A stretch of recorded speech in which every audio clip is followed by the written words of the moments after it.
La colère de milliers de personnes rassemblées ce matin à Niamey, au Niger, elle s'oppose à une résolution du Parlement européen qui, la semaine dernière, a demandé la libération immédiate de Mohamed Bazoum, le président nigérien renversé en juillet 2023 par la junte militaire à l'époque. Une demande formulée à quelques jours de la fin théorique du mandat de l'ancien chef de l'État. Précision, Luc Hortel, Florian Gotter. À nouveau mobilisés contre ce qu'ils dénoncent comme une ingérence. Ils étaient plusieurs milliers à défiler ce samedi dans les rues de Niamey pour protester contre la résolution du Parlement européen demandant la libération immédiate du président nigérien Mohamed Bazoum. Nous disons à l'Union européenne de s'occuper de ces problèmes là-bas. Parce que l'Union européenne a plus de problèmes que les États de l'AES.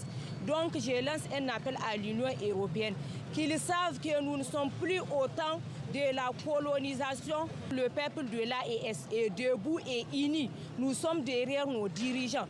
Donc personne ne viendra plus nous dicter quoi que ce soit dans nos pays. Renversé en juillet 2023 par la junte au pouvoir, Mohamed Bazoum avait été élu président en 2021. Son mandat doit officiellement prendre fin le 2 avril prochain. Malgré la mobilisation de ses soutiens qui réclament sa libération, il reste détenu avec son épouse dans une aile du palais présidentiel depuis le coup d'État qu'il a renversé.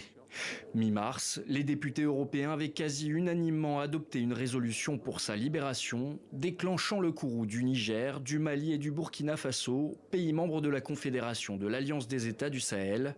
À l'appel de la société civile, un premier rassemblement anti-ingérence européenne s'était déjà déroulé dans la capitale nigérienne le week-end dernier.